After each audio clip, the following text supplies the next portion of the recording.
Good afternoon, and thank you for sticking it out to the final day of day 2 of the conference.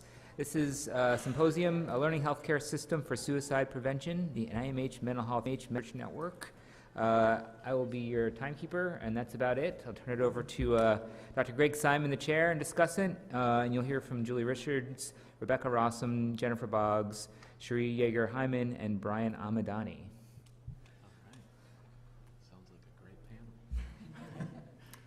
Thanks to all of you for sticking it out with us. Thanks to our NIMH colleagues for inviting us to do this, and my thanks to our meeting co-chairs for organizing all this. This presentation we'll show for you today was submitted under the rubric of learning healthcare systems. What we'll be describing is across our NIMH-funded mental health research network, a sort of series of related projects, the theme of which is engaging with healthcare systems and collaborating with healthcare systems for population-based suicide prevention. But we'll be describing sort of projects at different, addressing different parts of the problem and at very different scale. I'm hoping we have a lot of presentations. I'll try to be really rigid, which is not my nature, and keep people on time. And I'm hoping if we have 6 presentations, we can keep those to not much more than 10 minutes, and that way we'll have at least 20 minutes or so for some discussion, because we'd be very interested in hearing your thoughts. We'll hear today from Julie Richards, who works with me at Kaiser Permanente, Washington, Rebecca Rossum from Health Partners in Minneapolis, Jen Boggs, who's at the Colorado region of Kaiser Permanente's Health Center, Cherie Yeager-Hyman, who's at Penn but has been working with us on a project that's in 2 of our MHRN health systems, Brian Amadani at Henry Ford, and I'm Greg Simon from Kaiser, Washington. So we'll start with Julie. Okay, great. So thanks again for sticking it out.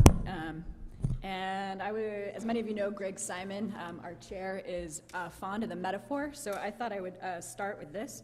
I was packing my bag to come here, and my daughter says, why are you packing all those warm clothes? It's hot in DC. I said, well, you know, people like to wear a lot of clothes in meeting rooms, like men wear suits, for example.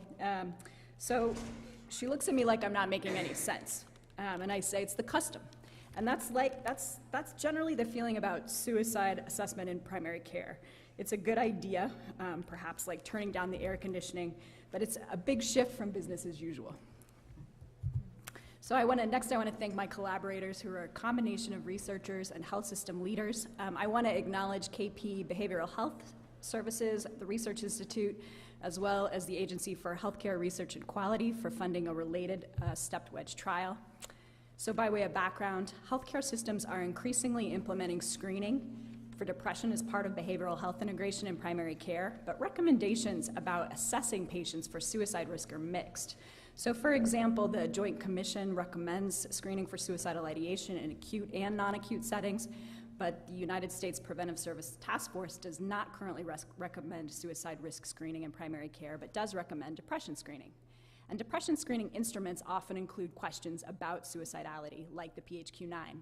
And most individuals receive healthcare services prior to death by suicide, demonstrating that opportunities exist for suicide prevention in primary care. So Kaiser Permanente, Washington is a large integrated healthcare system in Washington state with 25 primary care clinics in 17 different cities. In 2014, we received a grant from AHRQ to implement patient-centered alcohol-related care in our primary care delivery system, and health systems leaders at that point requested that the grant be used to support a larger initiative of behavioral health integration across the primary care delivery system. So leaders selected 3 primary care pilot clinics with a combined total of 80,000 enrollees. And implementation activities rolled out serially from March 2015 to March 2016. So the full package of behavioral health integration was to screen, assess, diagnose, treat, and monitor common behavioral health symptoms like depression and suicidality.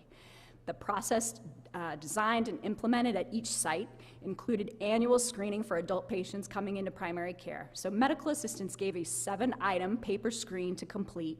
That included the PHQ-2 for depression, the Audit C for alcohol use, and 2 single-item questions on cannabis use and illicit drug use or non-medical use of prescription medications.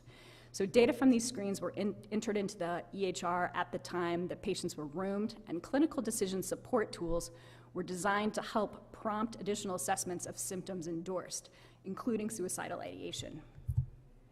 So the purpose of this presentation is to describe the implementation strategies used to support care for depression and suicidality, as well as to describe a mixed methods evaluation of screening reach and implementation barriers and facilitators across the first primary care clinics to implement.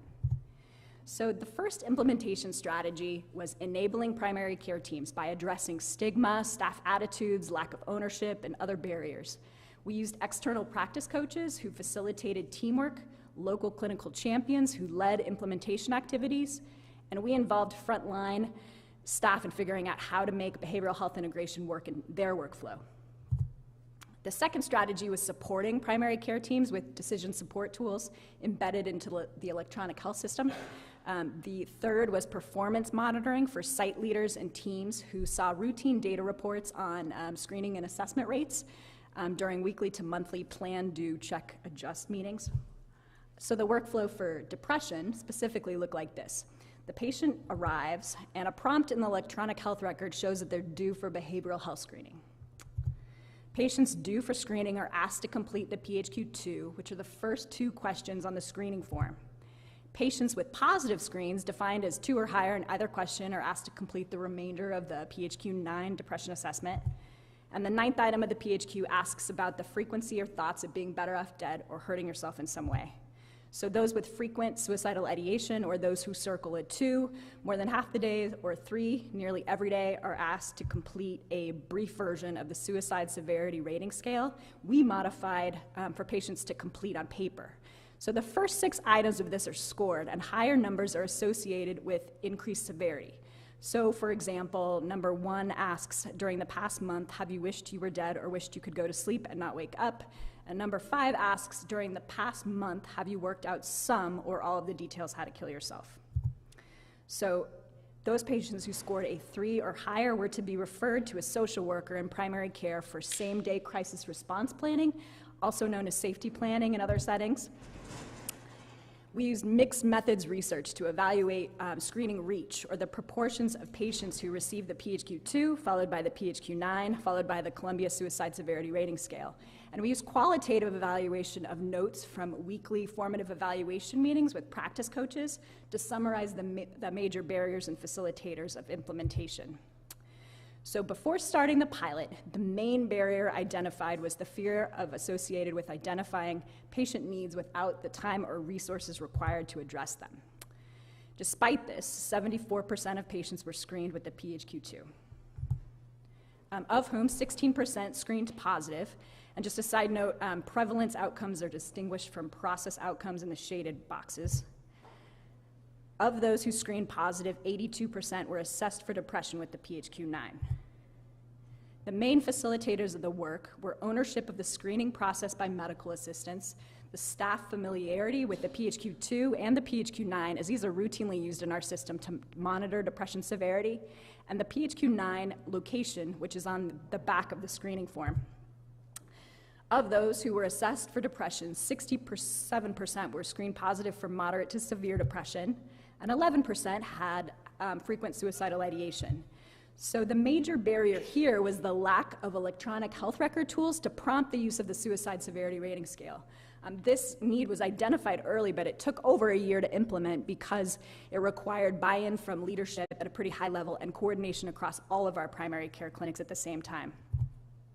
So despite this, 83% of patients with frequent suicidal ideation were assessed with the Columbia Suicide Severity Rating Scale. And you can see about 41% scored a 3 or higher and were to receive same-day referral to a social worker to collaboratively complete a crisis response plan. Working backwards, that's an estimated 72 patients per 10,000 screened for depression. So the major facilitators of this result were the integrated behavioral health specialist social workers in primary care the same day for referrals. And the other major facilitator were positive stories shared by primary care staff of identifying suicidal patients that were being seen for unrelated problems. We had many examples of these stories published internally, and I'll share the details about the first of these with you. So one primary care physician described, my MA administered the screening tool during rooming and saw that the patient screened positive for depression. So she asked the patient to fill out the rest of the PHQ-9. I was surprised to find that her score totaled 24 and she'd been having thoughts of harming herself. I asked the patient how she was doing, and we talked about her depression and her medication options. When I asked her if she would be interested in talking further with a member of my team, she said yes. I paged the social workers, and one arrived immediately. We completed a warm handoff, and I left to see my next patient. The social worker assessed the patient's suicidality, developed a crisis plan with her, and engaged her in shared decision-making about her options. When I checked back with them later, the patient and I spoke about medication options. I started her on an antidepressant. The patient left with follow-up appointments scheduled with me and the social worker, and on the way out, she told us how grateful she was for the care that she had received. So our conclusions from this evaluation are that it's feasible to implement screening for depression, followed by suicide risk assessment in primary care. The brief self-administered suicide risk assessment tool that we used was highly valuable to clinicians, and embedding these tools into systems of care like electronic health record decision support tools is crucial. And finally, I think probably the most important is developing primary care teams to come together to provide care for suicidal patients takes the burden off individual providers and really alleviates the fear about identifying patient needs without the resources to address them.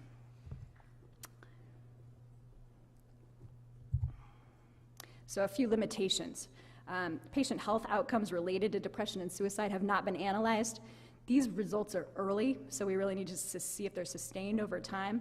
And the pilot clinics selected for implementation by leaders may be different than clinics randomized to implementation. So the next major step for this work to continue will be to explore funding opportunities to evaluate patient health and care outcomes related to suicidality using the stepped wedge trial now in progress that was funded by AHRQ to evaluate alcohol-related outcomes. The Zero Suicide Implementation Evaluation, Brian will be talking about later in the symposium, will evaluate additional outcomes related to suicide screening in KP Washington and other health systems nationwide, including treatment outcomes, so crisis response planning and psychotherapy. And so with that brief foreshadowing, I'll end here and pass the torch to our next presenter.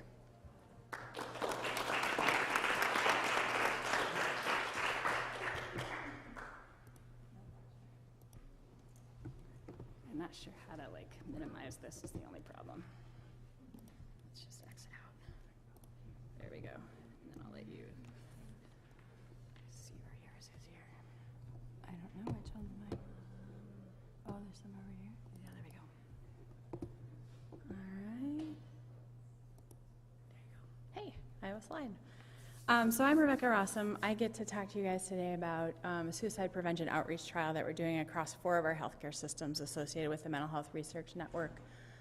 We undertook this work because of previous work we had done where we found that people who scored a 2 or 3 on item 9 of the PHQ-9 had about a 4% risk of attempting suicide in the next 2 years.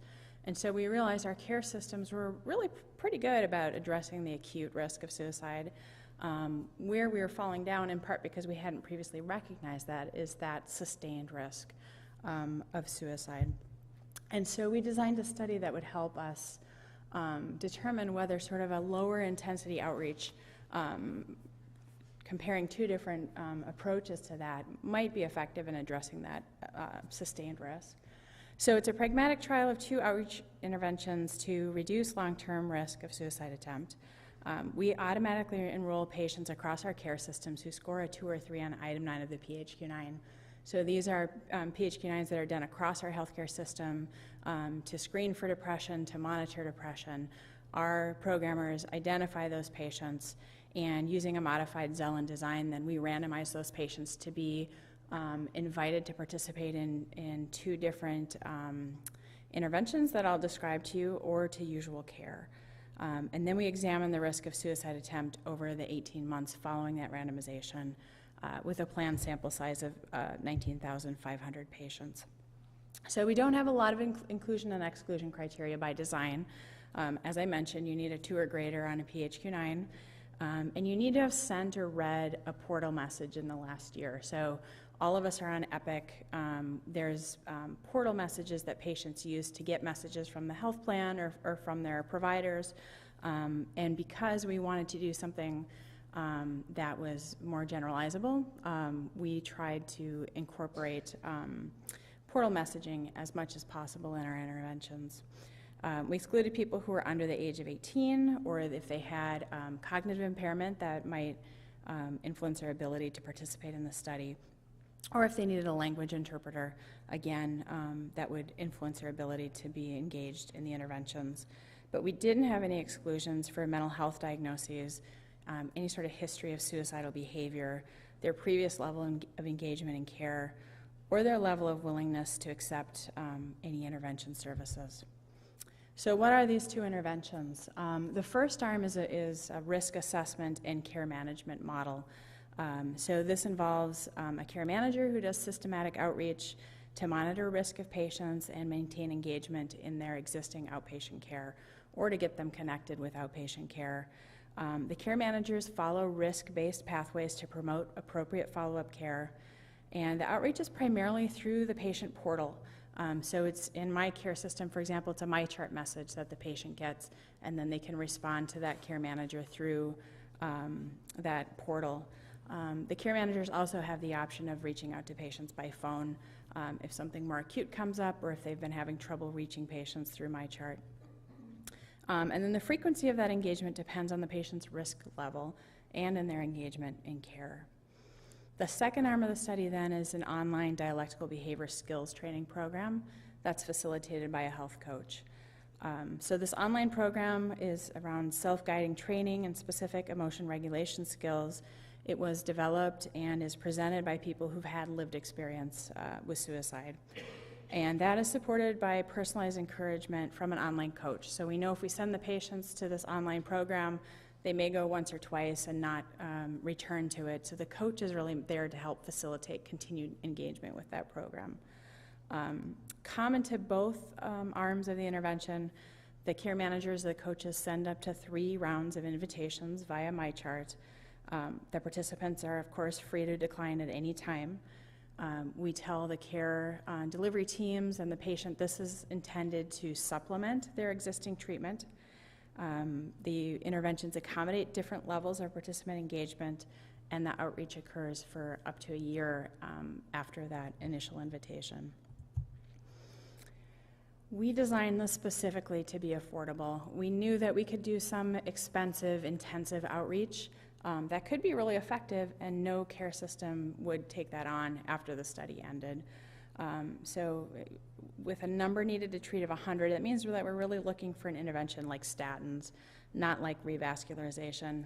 For those of you that know Greg, that's his voice in that line.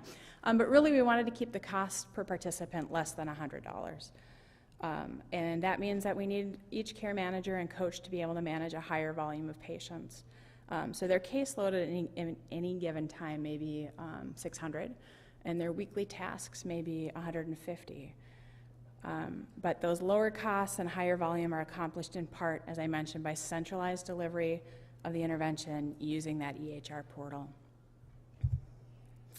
So our outcomes are assessed using an intent to treat comparison. The primary outcome is fatal or non-fatal suicide attempt over those 18 months. Non-fatal suicide attempts we are assessing using diagnoses in the EHR and looking at claims data. Suicide deaths we're assessing using state mortality data. And patients are censored at the time of disenrollment or if they experience a death from other causes. Secondary outcomes then include all injury or poisoning diagnoses and suicide attempts that require hospitalization. So I thought I'd talk a little bit about implementation, because some things were much easier, well, not much, a little easier to implement than we expected, and some things were a lot harder.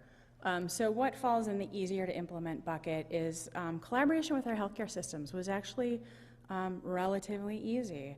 It was already a high priority area for our care systems, and then the recent increases in suicide mortality really reinforced that for care delivery supervisors. And there was broad agreement about the parameters of the care management program. Most of our care systems were familiar with that sort of structure. And they also had strong interest in increasing the access patients had to dialectical behavior therapy. It's a pretty limited resource in many of our care systems, and they really like the idea of using technology to expand that reach. What was about as difficult as we expected was engagement in outreach programs. So you can imagine this is not necessarily the easiest population to engage. Hopelessness and isolation are, of course, at the core of suicidal ideation. We also wrestled with what we're calling the low emotional bandwidth of secure messaging communication. So it can be hard to convey a caring, concerned message in an email where you can't have pictures, you can't change the font. It can be kind of just static. There were concerns about coercive or involuntary treatment. We had extensive consultation with people who had lived experience with suicide through some online surveys, through a panel of patients with lived experience with suicide. There were times that could be challenging. And then we had some challenges with the recruitment language. So we went through 3 rounds of testing in our pilot testing to try to come up with sort of a happy agreement, I guess, between us and the IRB that we could have messages that were short enough, invitation messages, that we weren't kind of turning people off or scaring them, but providing enough information that they were truly given informed consent. We finally ended up with engagement rates of about 45% in both programs, which was later borne out in the full-scale trial. What was more difficult than expected, you guys could probably imagine the informatics tools for intervention delivery. We had this idea that maybe we could, we're all on Epic, we're all on relatively similar instances of Epic, that maybe we could build some tools and share them. That didn't really pan out for the most part. The portal messaging tools had limited capacity for automation and customization. So when we're inviting 160 to 200 patients a week across our care systems, make a lot of sense to batch message those messages, have some language specific to that patient, but not do them one at a time. Online content management system could not integrate with EHR. That meant that the health coach who's supporting the DBT online application had to check multiple data sources every day to see who had engaged with the online program and yet follow their registry of patients within the EHR. And then, as I mentioned, the population management tools did not travel well between different instances of the same EHR. And then, what was much more difficult than expected, I would say, was getting the IRB and the DSMB to really understand the study and make some compromises. The IRB had some fundamental disagreements regarding interpretation of minimal risk and practicality. For an example, I think the correct question was not to ask, is it possible to consent all these patients before you randomize them? That was possible, but really the right question was that if we did that, was that going to change the interpretability of our study to have patients consent before they're randomized, and then you only are including those patients who consent and not really having that pragmatic trial. We also had, I alluded to this, time-consuming debates over every word of the invitation messages.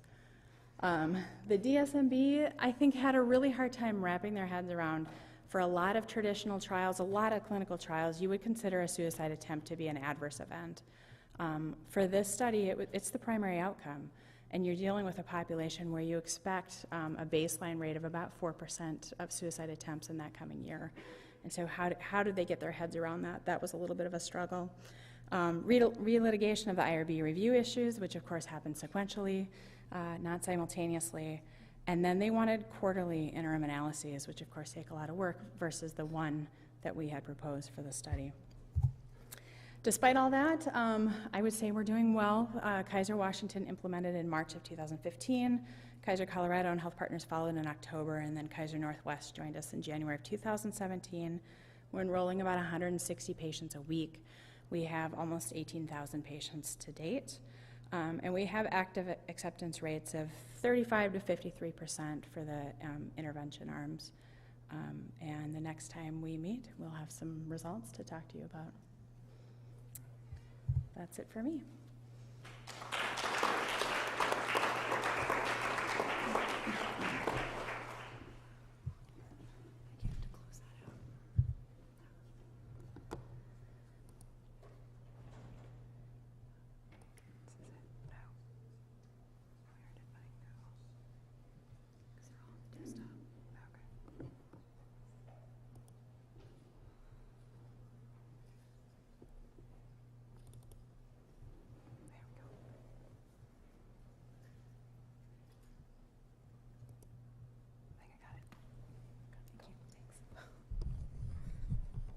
Hi, Jennifer Boggs. I'm going to be talking to you today about the treatment utilization before suicide study. So Brian Amadani is the PI on this study, and I think he just didn't want to do 2 presentations today. So, so I had the opportunity to present the treatment utilization before suicide study. So the primary objective of this study, this R1, is to examine the association of non-psychiatric clinical factors in suicide risk, so medical risk factors. Most individuals who die by suicide do make general medical visits in the month prior to their death. But in those visits, most of them do not have a mental health diagnosis recorded. So they are coming in for care, but not for mental health care. So we wanted to know what sorts of other signals can we find in the health record, such as the types and timing of diagnoses, medications, procedures, visits, that might predict suicide risk. For this study, there are 8 health systems involved within the Mental Health Research Network. And I'm going to talk today about the findings we've had from the first AIM, which are really just looking at diagnoses. So this is a matched case control study. There are 2,674 individuals across the 8 health systems that have been identified as suicide cases between 2000 and 2013. We've actually added another year of data, and now we have over 3,000 cases, but the data I'll be showing you today is from this earlier sample. Those are matched 100 to 1 to controls on the year of death and the site that they come from. So what we'll be looking at is the association, so this is not causal research, we're looking at the association of 19 different medical conditions identified with diagnostic codes from the electronic health record or from claims data that's in our virtual data warehouse. So these are looking at the year before death. And then we control for several factors, age, gender, neighborhood income, and education.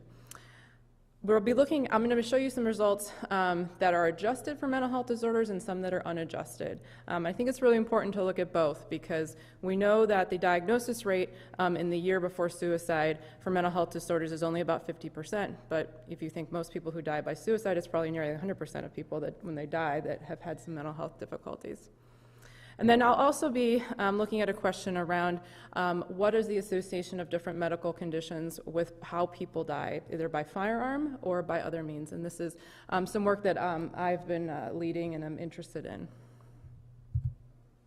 So the characteristics of the TUB sample, as you can see, those that are in the cases, suicide cases, are much older than the controls. And this is stratified by cases and controls as well as the type of mean that was used. We see that these are reversed on the slide, sorry. So it should be 89% male gender in the firearm group are cases, and then 47% are controls. So in the firearm group, the majority are male, and then we also see that in the non-firearm group as well, but not as prominent. There are some income and education differences, but these are, while some of these are statistically significant, I wouldn't say they're that clinically significant. So these are the medical conditions that we'll be looking at, and actually we can see these in this next slide. So what is the association of medical conditions with suicide death? So these are the 19 common medical conditions. You can see on this graph, it shows you before mental health adjustment as well as after mental health adjustment. So interestingly, before we adjust for mental health disorders, it's almost all of them that are associated with suicide death. And these are adjusted for age, gender, income, and education level. And then after we adjust, we can see that quite a few of them do fall out. And I want to point out that what's probably going to stand out is brain injury. As you can see, the odds ratios on brain injury are quite substantial, even before and after adjustment.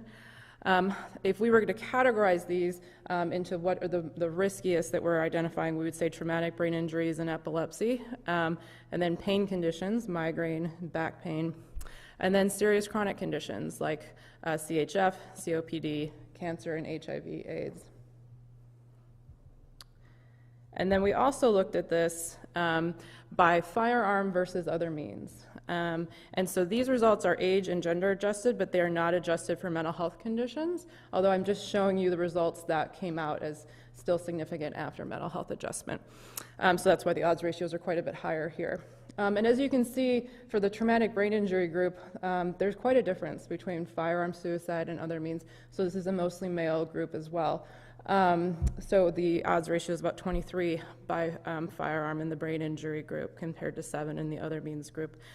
Another notable difference is HIV/AIDS, which is quite a bit higher for the other means category.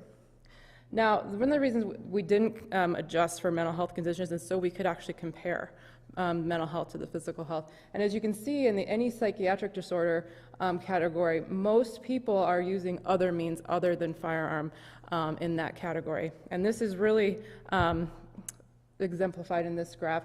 So these are all the physical health conditions, and then you have all the mental health conditions, and then all the way over there on the right, you have traumatic brain injury. So these are from highest to lowest odds ratio by firearm. And as you can see, the really high gray bar over there for traumatic brain injury, followed by other means for all of the mental health conditions, and then all the other physical health conditions. I think the other thing that this kind of shows as well is that the substance use disorders really stand out. They actually have a higher risk by firearm than all of the other mental health disorders. So I know I said we were really going to talk about physical health, but we did do a little bit of a side thing with psychiatric disorders because it was so interesting that I saw that those that were dying by other means, or folks with mental health disorders, were more likely to die by other means. So we did a clinical observation in the Annals of Internal Medicine that basically highlighted this from a population perspective, which indicated that if you were to, say, restrict firearm access to everyone with a mental health condition, you would only prevent about 23% of suicides. And you would there's actually more people in the category that die by firearm that don't have a mental health history. And that for the folks that we're seeing that have mental health disorders that we're treating and intervening with, those folks are not they're using firearms, but they're also using other means. And so it's really important when we think about lethal means restriction that we aren't just talking about firearms, we are talking about those other means as well. I'm going to skip that one in the interest of time. So some conclusions thus far. General medical settings should consider targeting patients with traumatic brain injury, epilepsy, pain disorders, chronic medical conditions, as well as we looked at some analysis with multimorbidity. For suicide screening, risk screening in the general medical setting.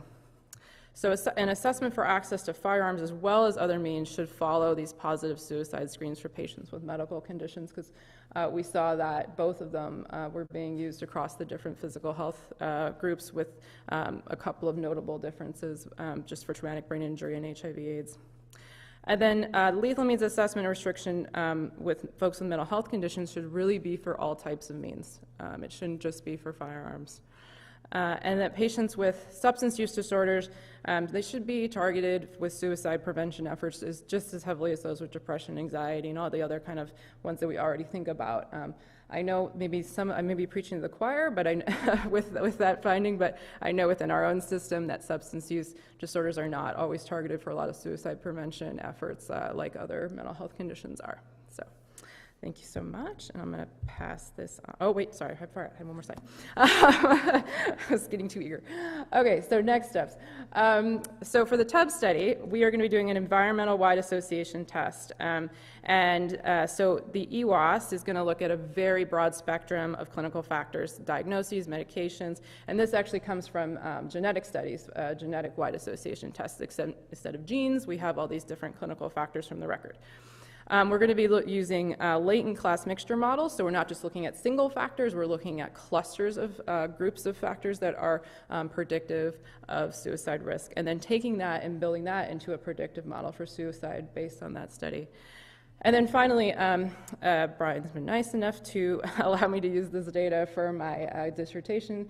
And so one of the questions I'll be looking at is what is the association of guideline concordant versus non-concordant prescribing of benzodiazepines in patients with anxiety and sleep disorders on suicide. So, thank you so much.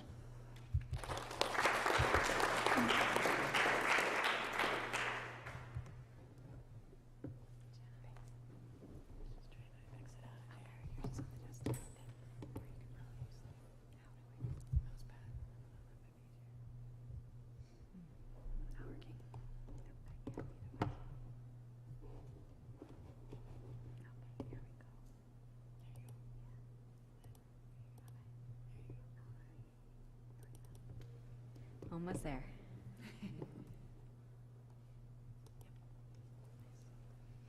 All right, so hi, I'm Shari Yeager-Hyman. I'm from the University of Pennsylvania, and I'm excited to talk to you all today about a firearm safety promotion as a universal strategy for suicide prevention in pediatric primary care.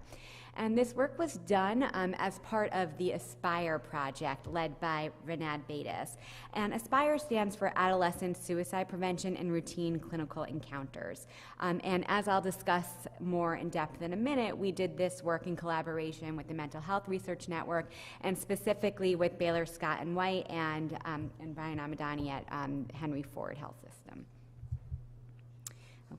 So just in order to kind of set the clinical and public health stage for why we did this work, as I'm sure you all in this room know, suicide is a major public health problem, particularly for youth. It's a leading cause of death among youth, in fact, the second leading cause of death. And in contrast to other leading forms of death, rates of youth suicide have not decreased, and in fact, quite the opposite. They've continued to increase over the last 50 years, despite some evidence-based practices for suicide prevention. So this is quite alarming. And one of the reasons for this increase in youth suicide is firearms. So firearms are the most common and the most lethal method of suicide. And owning a firearm or having a firearm in the home increases the risk of suicide by 2 to 5 times. So this is even controlling for other factors or risk factors for suicide. And this is a major issue because 1 in 3 homes in the United States contain a firearm. So lots of people, lots of kids have access to firearms, and having that access in and of itself increases risk of suicide. The good news is, though, that access to firearm is a modifiable risk factor. So we can do something about this. And one thing that we can do is promote safe storage of guns. And doing that on a large scale could potentially result in a lot of lives saved. So traditionally, suicide prevention strategies are implemented in behavioral health settings. And as you've already heard a little bit about today, lots of people, in fact, a third of youth who attempt suicide, only a third of youth who attempt suicide visit a behavioral health provider in the year preceding the attempt. So we're missing a lot of kids by focusing only on behavioral health settings. And in contrast, at least 80% of youth who die by suicide see a primary care provider in the year prior to their death. So, it's likely that primary care could be an ideal setting for implementing suicide prevention interventions. So one of these evidence-based interventions for suicide prevention is called Safety Check. And one part of Safety Check focuses on safe storage of firearms. And this was a large-scale clinical trial led by Shari Barkin that showed that screening for firearms, so asking parents if there are guns in the home, providing brief counseling, and providing cable locks in primary care resulted in increased safe gun storage practices by parents. So now that we know this works, it would be great if we could just implement it in all of primary care practices, just kind of plop it in and hope that, that providers practice this intervention. But the problem is we know that it doesn't really work like that. Research and implementation science has showed us that, in the past, implementation strategies are often haphazardly selected, and we don't really do enough to pay attention to the context in which we're implementing these interventions. Stakeholder input is often not integrated, and this is particularly concerning with something that's so sensitive, like discussing firearm-related matters in healthcare settings. So, we have reason to believe that we need to think even more about the implementation strategies that we want to use in order to make sure that that clinicians are using promotion of firearm safe storage practices in primary care. So the solution to this, we thought, is to develop implementation strategies using a collaborative approach, a systematic approach, and one that's informed by context. So we did this by borrowing from intervention mapping. And intervention mapping is kind of a protocol for developing effective behavior change interventions, and we adapted this to developing effective implementation strategies. So I don't have a lot of time to go into the steps of intervention mapping, but just briefly, it focuses on conducting a needs assessment to understand the problem, and then identifying who are the potential adopters, implementers, and maintainers, then delineating what behaviors they need to engage, identifying determinants of behavior, and then selecting theory to inform implementation strategies, and finally, designing implementation strategies based on the above information. So the approach of this study is for us to partner with stakeholders from Henry Ford Health System and Baylor Scott & White around the systematic development of implementation strategies for an evidence-based program for firearm safety for use as a suicide prevention strategy for youth in primary care. So rather than assuming that we know the best way to implement safety check, our goal was to partner with stakeholders to develop the most effective implementation strategies. So I think I don't have that much time to talk about Henry Ford, but we worked with Henry Ford. It's a large healthcare system, and also Baylor Scott & White. And so together we had we were working with a pretty diverse group of healthcare systems, and we were able to look at a pretty representative sample. So the first aim of our study was to survey clinical leadership and primary care doctors and primary care practices within these health systems to better understand the attitudes and use concerning the components of safety check. So again, the three components of safety check are screening, counseling, and providing gun locks. And so we surveyed 103 PCPs and 40 clinical leaders across both these systems. So the outcomes that we were looking at were acceptability. So we looked at each of the components separately and asked for each component, would screening, for example, be an acceptable suicide prevention strategy in my practice? And to get at the use of these components, we asked, how often do you screen, for example? And then we asked them to consider these strategies for use as a universal strategy, so to screen everybody who comes into primary care, or as a targeted high-risk strategy. And so here's what we found. Just to get you oriented here, so we have on the y-axis, that's a scale of the acceptability of the safety check intervention. And then we have screening, counseling, and gun locks that we're looking at separately. And the first bar is focused on each component as a universal strategy, and the second is focused on each component as an indicated or a strategy to be implemented specifically with high-risk youth. So as you'll see here, there are some differences between people's acceptability of universal strategies and as these strategies for universal purposes and indicated purposes, with most people thinking that it was more acceptable to use screening, counseling, and gun lock provision with individuals who are at high risk for suicide. Counseling was also the most acceptable strategy, followed by screening, and then gun lock was the least accepted strategy. In terms of use, so we have providers who are saying that they commonly use screening as a way to ask parents about firearms ownership. About 79% that said that they use counseling, and much fewer said that they provide gun locks. So only 8.6% of providers said that they provide gun locks to parents in primary care. The second aim of our study was to collaborate with stakeholders who would be implemented by a suicide prevention strategy such as safety check to develop and then evaluate a menu of implementation strategies for youth firearm safety promotion as a suicide prevention strategy in pediatric primary care. So we did 70 qualitative interviews with 9 stakeholder groups to understand the barriers and facilitators of safety check and the 3 components. And we also asked who would be in charge of implementing and maintaining each component.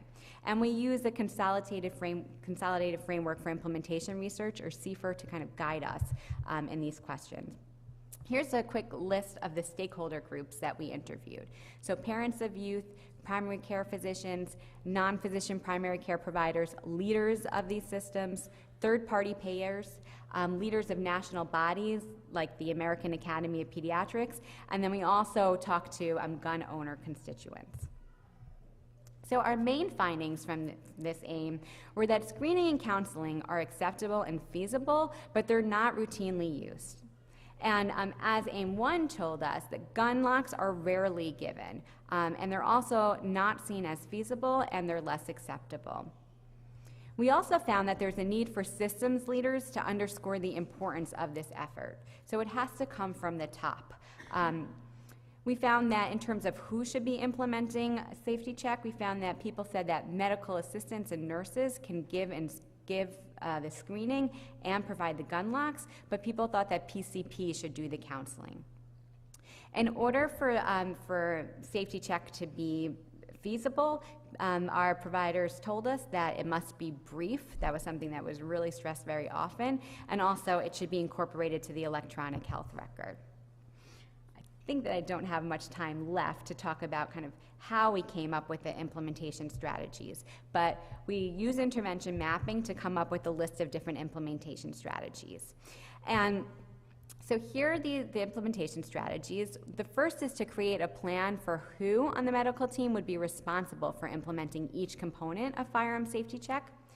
Another strategy is to focus on changing the clinic or the health system policies in order to encourage the implementation. Third is to integrate the intervention into the electronic health system. Training was something that came up a lot, training providers on how to implement the firearm safety check. Making changes to the workflow to make it easier to implement the intervention was another intervention strategy.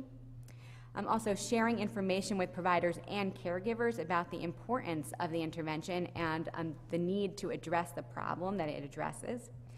Marketing strategies targeting leadership and providers also came up pretty often, as did identifying and preparing provider and leader champions.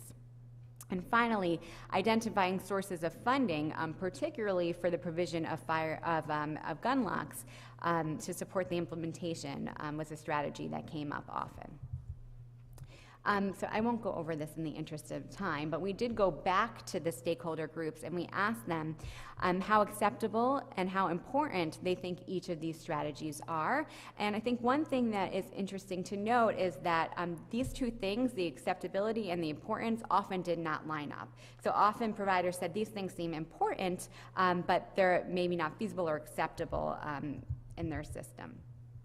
So now our future goal is to take all of the data that we've collected so far, both quantitative data and qualitative data, and the menu of implementation strategies, and use it to inform the development of a hybrid effectiveness implementation trial. So we hope to apply for an R01 focused on this and to partner again with the MHRN system and submit this grant in 2019. So I just want to thank all of our research team. So we have lots of folks at Penn who have supported this project and worked on it. Folks in Henry Ford, especially led by Dr. Amadani, and John Zeber and his team at Baylor Scott & White. Okay. Thank you.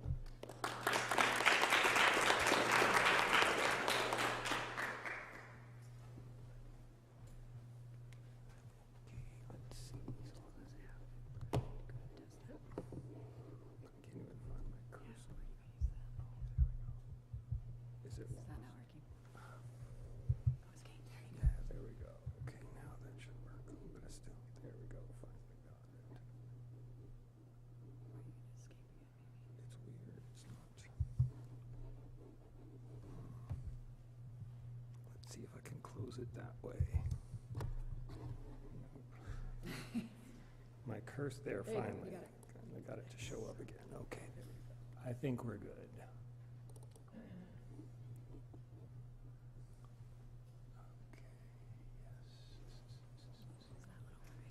yes.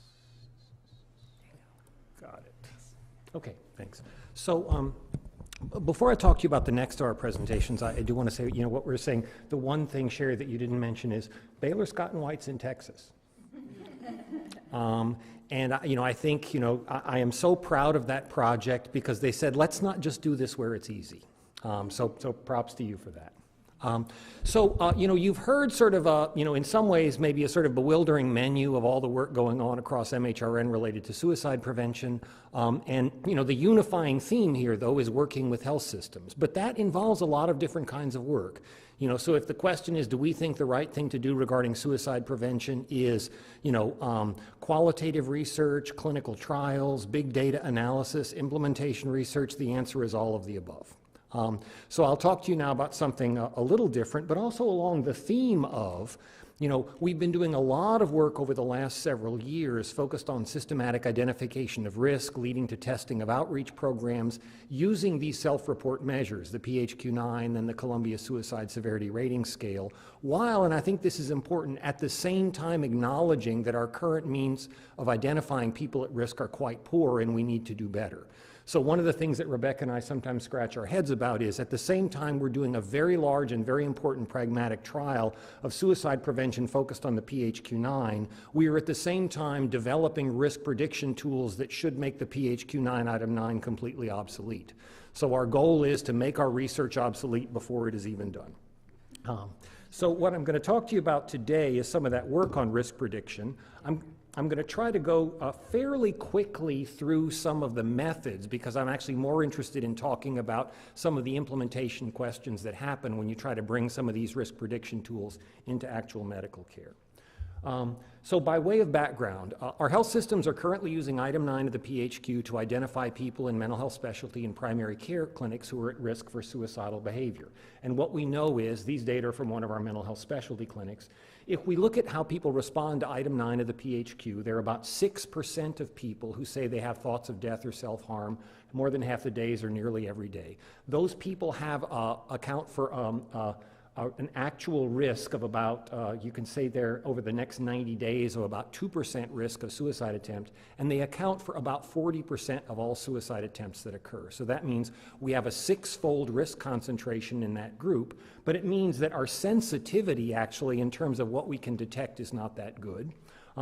83% of people report having suicidal thoughts not at all, and they account for 35% of suicide attempts. So although this is a quite good risk stratification tool, we would like to do better, and that's the motivation for the work I'm about to describe to you.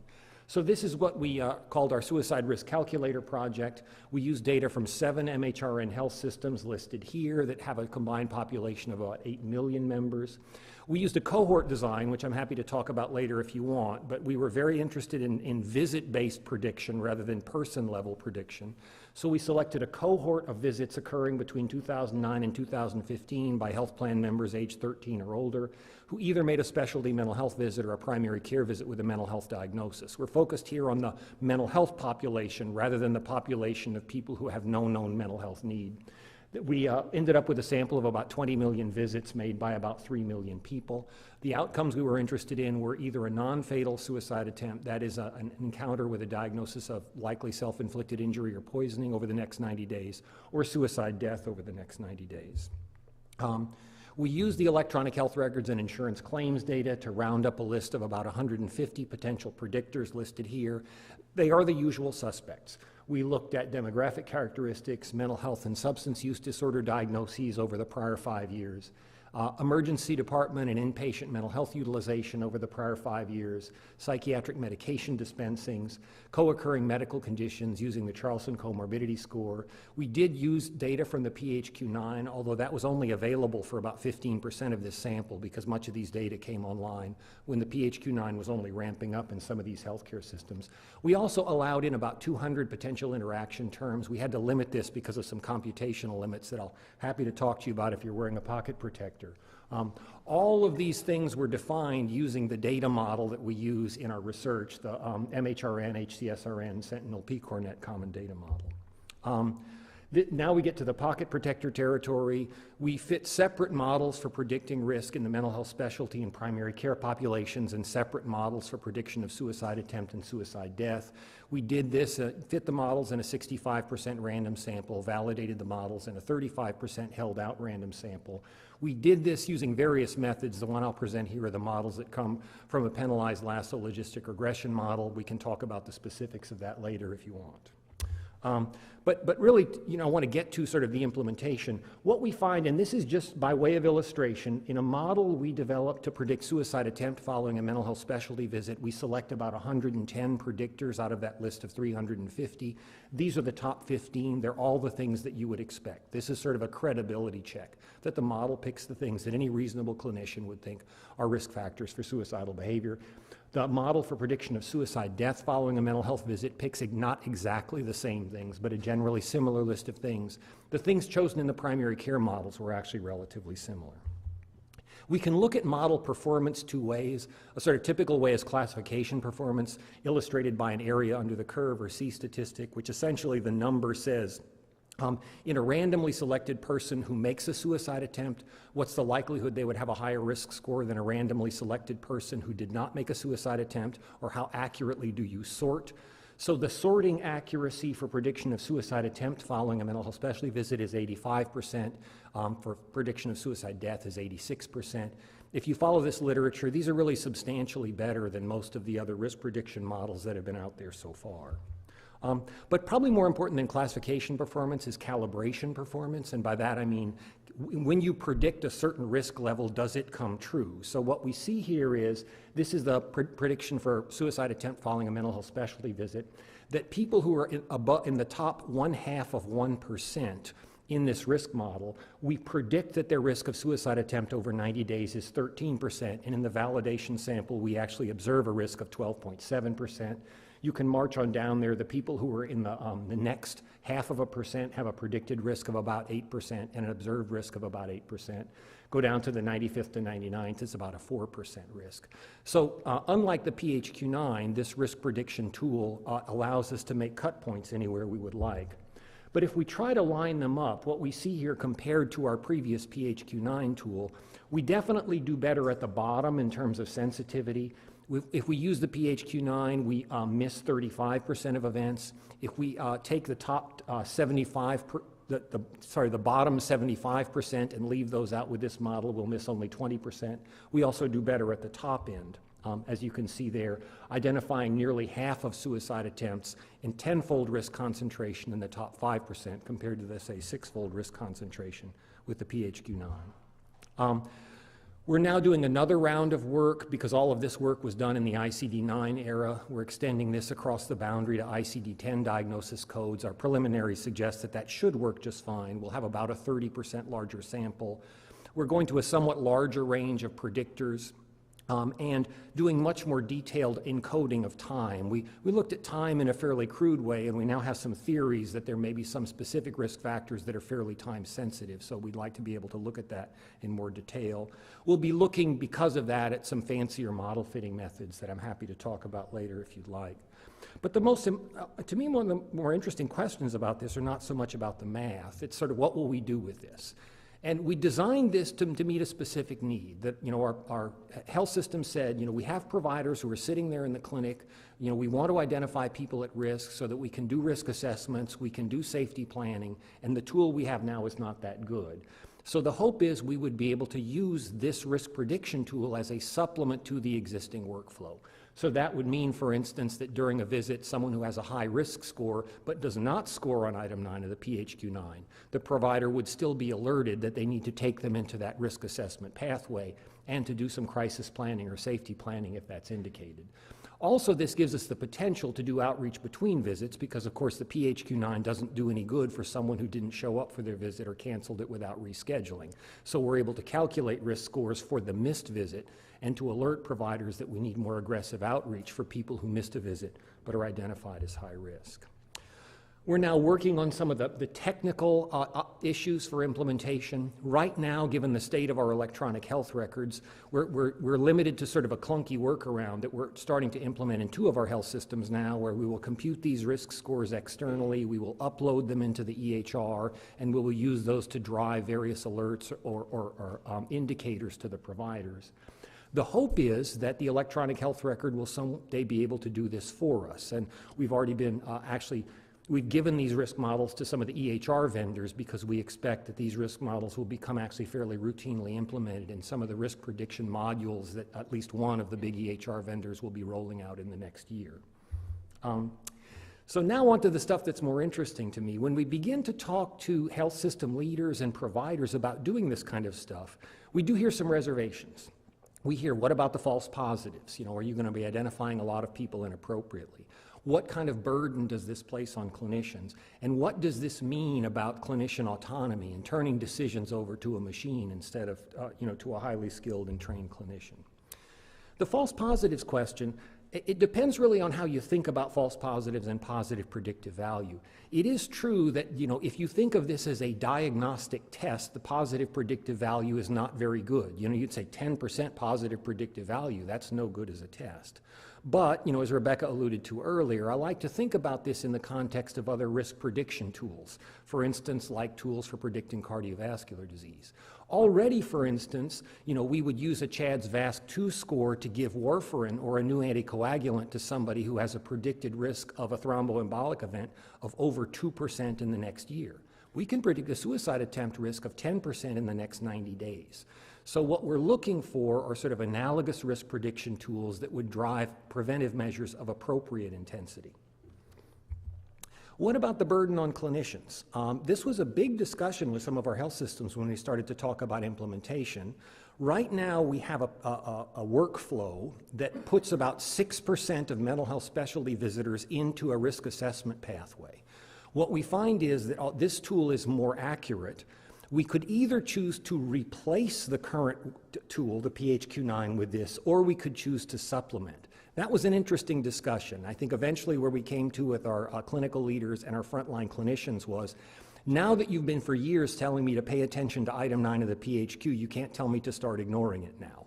So what the current plan is, this will be a supplemental or belt and suspenders approach, that what we will do is we will say, if we take the top 5% on the risk prediction tool and the 6% identified by the PHQ-9, the overlap of those populations brings us up to about 9% of people we would be putting into a risk assessment pathway.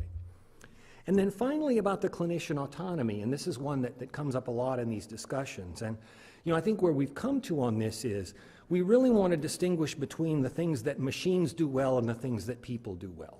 What machines do very well, as illustrated here, is machines remember. They can remember everything that happened in somebody's health history over the last 5 years.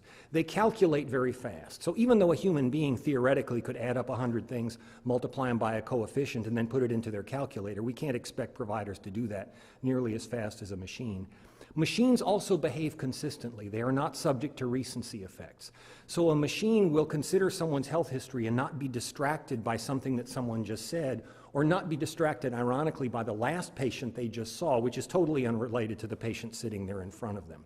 Machines don't get distracted. They do the same thing every time. What the people do well, of course, is the people engage.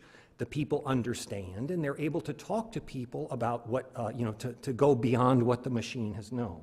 So the analogy that I use is, we got rid of our old beater Subaru, gave that to my son, and the new car, I sprung the extra $1,000 for the, I'm getting older now, for those extra safety features. I love that little yellow light in the side view mirror that comes on when a car is in your blind spot. If it comes on when there's a car there, if I try to merge, a little sound goes off. If I keep trying to merge, it gets louder. I do have the ability to ignore that light. It's just fine. The light does not have control of the steering wheel. But just like the risk assessment tool, what the light tells me is there might be something dangerous there and you probably should look. So I think in the current state of the art, that's really the appropriate place for tools like this. So I'll stop by saying, if you're interested in this area, talk to us, but also please steal our stuff. All of the code for all of this work is on our GitHub repository, and we would love for people to try to replicate this work in other settings. You can talk to me more about that after if you're interested. And then for our last presentation, I'll turn it over to Brian. I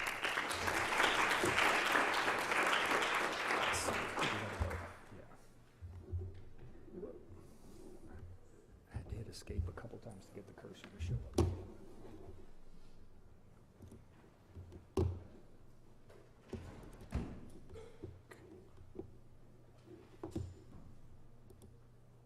All right. So I'm curious to know how you took that picture. Was it while you were driving of your side view mirror while it was turning? Anyway. So we also have implemented, or now are evaluating, a zero suicide program. I'm not going to tell you a ton about that because I'm assuming many of you who may be interested in suicide have at least heard of this in some way. It's getting a ton of attention. All thousands of healthcare systems around the world are trying to do this. And we have the opportunity of evaluating the implementation of zero suicide in 6 large healthcare systems, Henry Ford, in 5 Kaiser regions in Washington, Northwest, Southern California, Northern California, and Colorado. Many of the people who are up here or out there. And this is a really unique opportunity that doesn't happen very often, where all of a sudden a bunch of healthcare systems decide to do the same thing at the same time, maybe in a different way. But the unique opportunity there is that we can identify and measure all the unique different implementation approaches that each system decides to choose, and we can see which ones work best and which ones don't work as well. So what are we doing?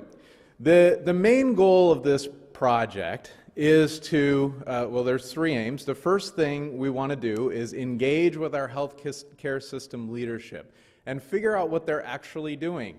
What this project is not us telling our healthcare systems what they should do. Surprisingly, we're letting them make the decisions about what they should do in their own healthcare systems. There are a bunch of things you could do for zero suicide. I'll talk quickly about some of those. But we're actually saying, let's see what actually happens in real-world practice when these healthcare systems make decisions about preventing suicide, which specific interventions they choose, where they choose to put them into practice, and what happens there. And our job is to work with our health system partners to say, hey, we can help you measure that. And we can look at the electronic health record system, map on, develop metrics for all the specific approaches and interventions that they decide to implement. And we then, secondly, will measure the fidelity to those things. So healthcare systems can say they're going to do a lot of things, but whether or not they actually do them is another question. So are they actually screening when they say they're going to screen? Are they going to actually do an assessment when somebody's positive, if that's the protocol? So we go through the list. And then, finally, we're going to be able to look at outcomes. And we have a sample that includes 9 million people a year across all of these healthcare systems, and a unique opportunity to look at actual attempt and death outcomes after implementation of all these different strategies. We're using interrupted time series design and a kind of a stepped wedge approach because each one of these systems are doing this at different times and using different approaches. It's a bit of a chaotic experience, but if we really want to measure real-world practice, this is exactly how we have to do it. And so you say, well, what are the inclusion and exclusion criteria? And I'll say, well, everybody's included and nobody's excluded. So I mentioned that we're doing, and this is across 6 different health systems, 5 different states. Our health systems are pretty unique. We have the measurement of a large range of insurance status. We have not only just commercially insured products, but we also have Medicare and Medicaid patients with those insurance programs, as well as other types of subsidized income, low-income programs, and people who also self-pay. We have comprehensive health care in both primary care, behavioral health specialty programs, inpatient, emergency room, and are able to capture that in a denominator population because we have both the claims data and the electronic health record data, and we can capture events that happen even if people go outside of the system. So I mentioned 9 million people, and all of these different clinic settings we have the capability of measuring, which is a really unique opportunity. The main zero suicide components in this project, we're able to use our EHR to measure the clinical components, which are identify, engage, treat, and transition. In the interest of time, I'm going to let you figure out what those are. And we all have Epic, which is an electronic health record system. It's pretty nice that we all use the same system and have the ability to map our data onto mortality records and have our infrastructure data through the virtual data warehouse. So what have we done so far? So far we have worked with our health systems to chart the implementation approaches with our stakeholders. Now that's an activity that will continue to evolve over the course of the project as they continue to learn about what they're doing and think about and learn about what everyone else is doing. The best way to get somebody to do something is tell them that all the other healthcare systems are doing it. We are working with them to develop the metrics, and we've been developing code to extract the data. And Bobby Joe, I don't know if she's in here, but she was earlier. She submitted a paper already describing some of our challenges and opportunities with this initial work that we've been doing. So that'll be out soon. This is the first time we've ever shown this data. In fact, I don't even know if anybody here has seen it yet. But I'm going to show 3 of the metrics that we have captured over the initial first set of measurement. And so we've mapped out already about 7 or 8 metrics of interventions that are that we're going to measure across all of the systems. These are health system design metrics, the ones that they want, the things that they want to measure. Next, we're going to figure out what else we want to measure on top of that for research. This is health systems. Several of the health systems have said we want to measure whether or not we do a suicide risk assessment after somebody has a positive screen on a PHQ-9. So you can see that one healthcare system has been doing this for a while and is getting a lot better at it. 2 healthcare systems, so I have data for 4 healthcare systems, not all 6 in what I'm showing you. 2 of them have said, we're starting this in January of 2018. You can see that they had just gotten started during our first quarter. And this is good. So one of the systems is doing a fantastic job. It must be mandatory, 97%. And this is actually our suicide, intentional self-harm rate for all of our 4 healthcare systems, quarterly rates. You can see that 3 of the healthcare systems have about the same rate. One's a little bit lower every quarter, up to the first quarter of 2018. Some of those are changing. Some of them are staying about the same. And this is sort of our baseline rate. And then we'll see, once we implement all these programs, what actually happens. And then this is, that upcoming HEDIS metric is coming out about, follow-up visits after an ED self-harm visit. So if somebody presents to the ED for intentional self-harm, we are supposed to do a follow-up visit. And this is the rate at which that's happening. It's an interesting measure because some of those events are happening on the same day as the ED visit. That could be a really good thing, or it could mean that we're not actually doing it. So we're going to look more into this. But basically, about 65 to 70% of the time we're seeing somebody within 7 days, and over 90% of the time we're seeing somebody within 30 days. So I think that's pretty good. But we got to dig a little bit deeper on this. And that's all I have for right now, so we'll get into some discussion.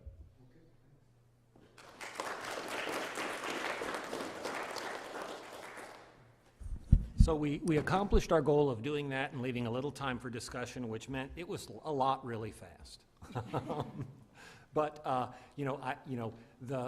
by way of sort of summarizing comments, I think this is a big, diverse. I wouldn't say all over the place. I would say in some ways I would say comprehensive program of research. And what I think it illustrates, I'd like to think it illustrates, is matching the research to the state of knowledge. So you could say, there's some places we've talked about where we're really very early on in this process.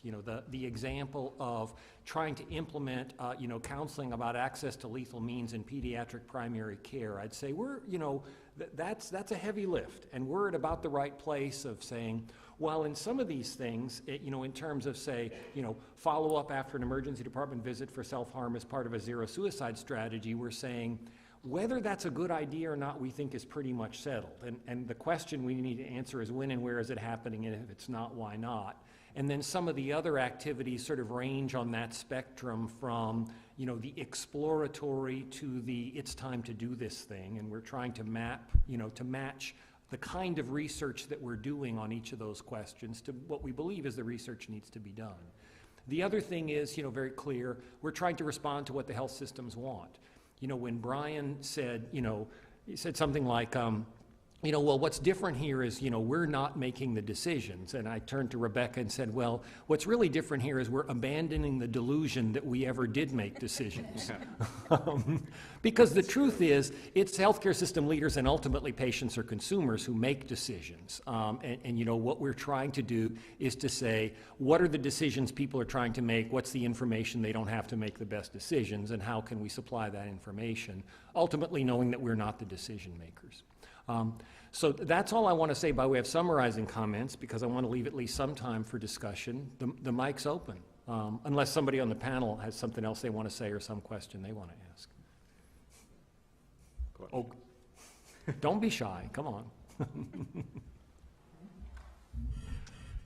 I'm curious, I know that your efforts are kind of looking at everything very, very broadly and as broadly as possible, but I'm curious how much efforts or your analyses are able to kind of hone in on more specific things that maybe the healthcare system could, is heavily involved in, such as like iatrogenic, like prescribing of medications that patients then go on to use in their suicide attempts or completions.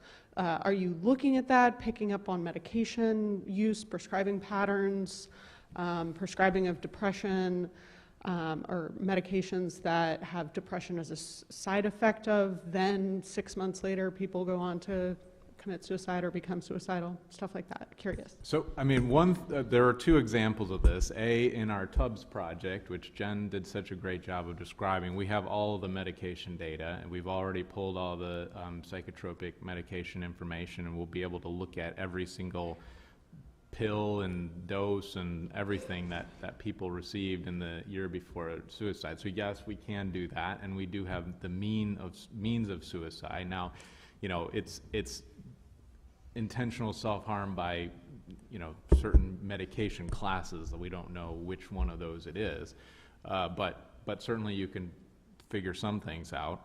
And also we have a supplement to zero suicide. This last, I think we're going to have a supplement, I suppose. I shouldn't say we do, and we don't really have it yet. But I think it's going to happen on opioids. And so basically, we're in the midst of sort of a universal suicide prevention, potentially, approach by this mass reduction in prescribing that's happening across the country as everybody realizes that they're prescribing too many opioids.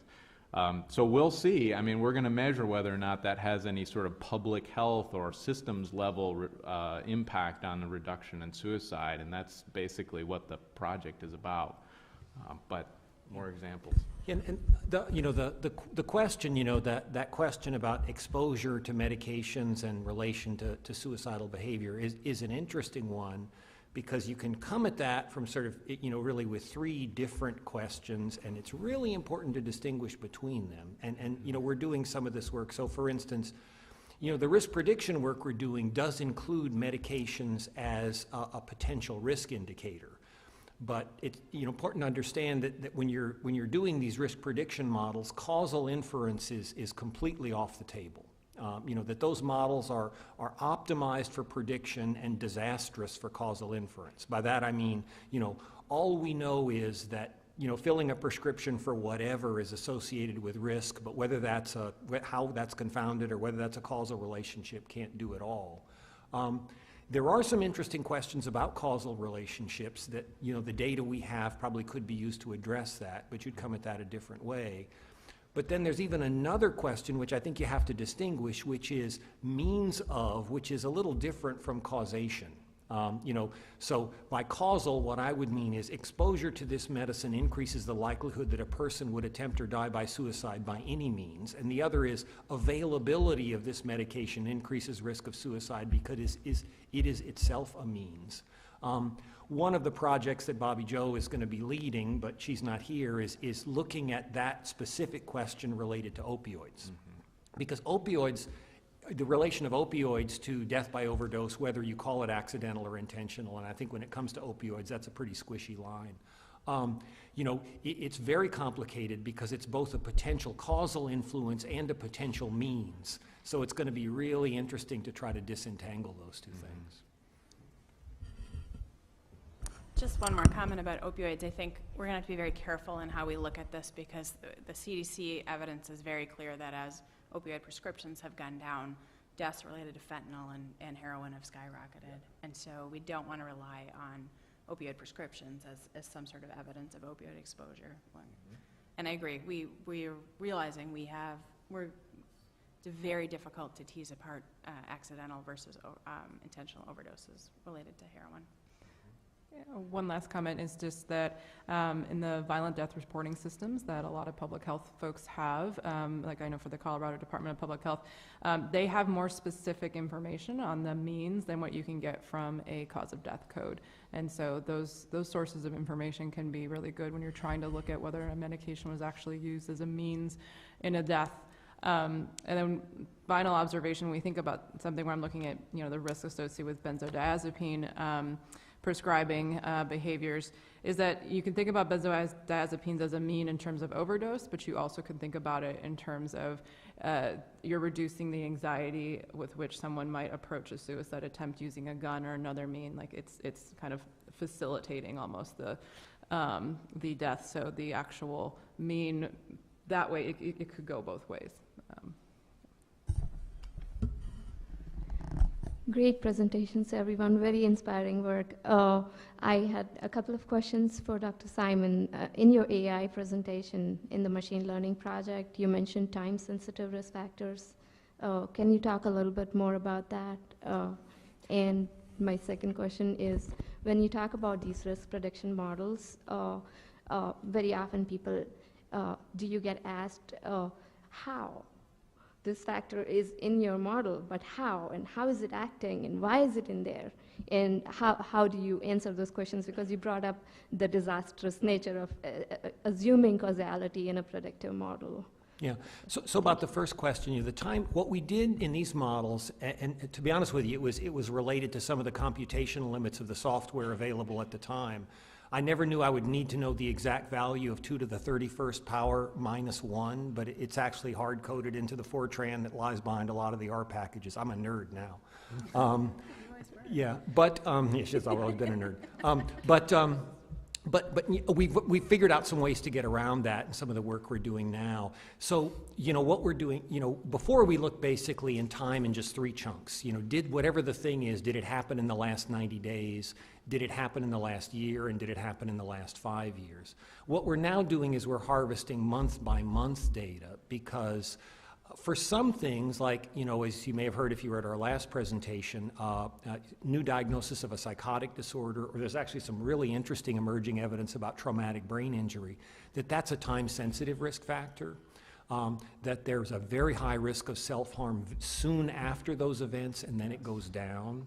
So there may be some risk factors which are sort of ever risk factors. Did it ever happen to you? Then it matters. There may be some that matter whether it happened recently. There's some that may matter how many times it happened. You know, so we're working with some people who are even nerdier than I am about all kinds of complicated piecewise regression models to fit to these temporal patterns.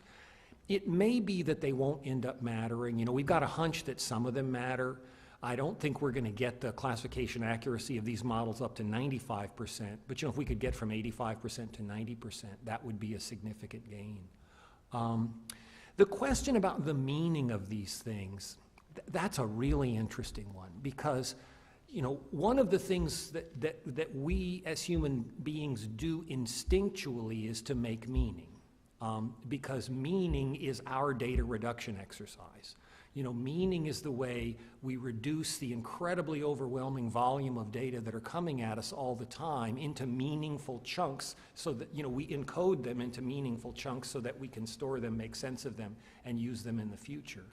But I'm not sure that, you know, these risk models lend themselves very well, certainly not to causal inference, but even to, now I'll get a little nerdy here, but even if you're thinking about, say, a logistic model, like we did, which is probably the most transparent and, you know, easiest to sort of look at, you can look at the model, you can say there are 110 things, I can look at each one of them.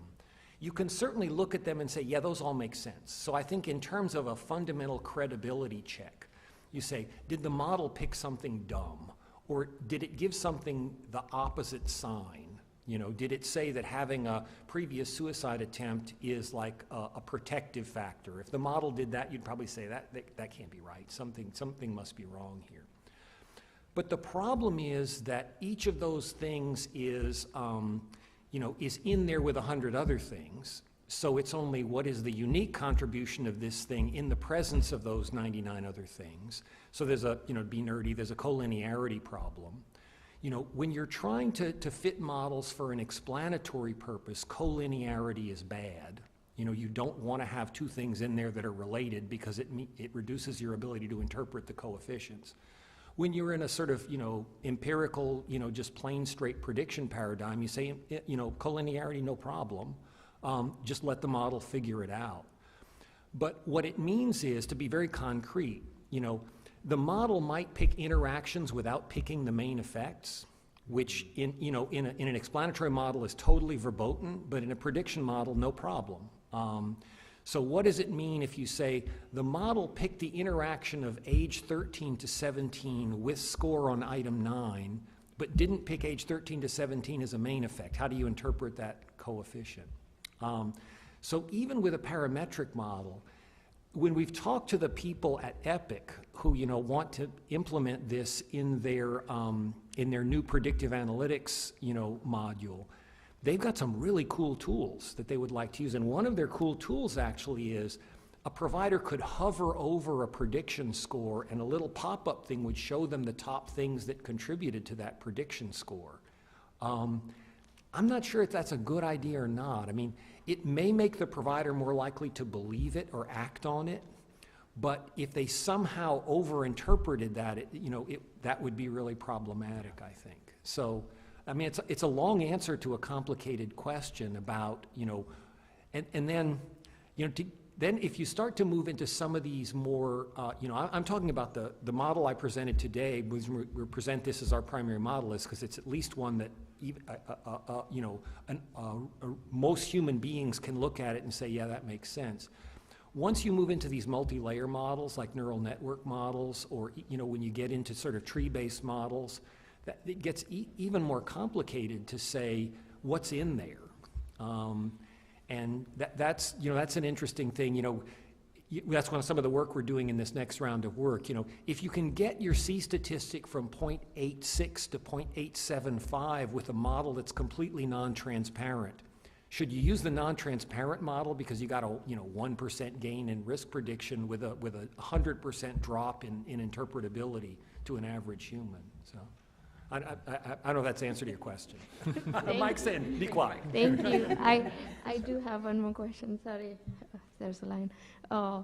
Brian's past work has shown that about almost 95%, right, of people who have committed suicides have had contact, or was it 83% of people who committed suicides have had contact with a PCP, and a much lower percent has had contact with mental health providers. And you're focusing on mental health population for your machine learning models. Are you thinking about expanding it to all suicide attempts, or? Good, man. Tubbs is also. So Tubbs is different. So we're focusing on two different streams of work. Tubbs is really focused on, how do we identify suicide risk among this group of people who has no known risk factor. So if we say, we know that from that study and every other study that's ever come out, basically every mental health condition except probably autism increases your risk for suicide. And, well, some say yes, some say no, but anyway. So, and suicide attempt does too. So, but if we say we're only going to treat people that have those things, then at best we can touch 50% of people. And so Tubbs is about saying, how do we find the other people? And what do we have in our healthcare systems that can do that? And in order to do that, you have to do a case control study to look backwards. You don't even know what you're looking for. In Greg's study, we're looking at the, is prospective, which is really the best way to do it when you're starting with a visit and you have some things that you're looking for. So his is focused mostly on mental health factors and also including some other things from the standpoint of starting at a visit and looking forward. Did I answer your question? I know that we're almost out of time here, so I think we're really out of time now. Yeah. So thanks. Yeah, so thank you to our presenters, and they can be available to answer any additional questions you have, and thank you for coming to MHSR.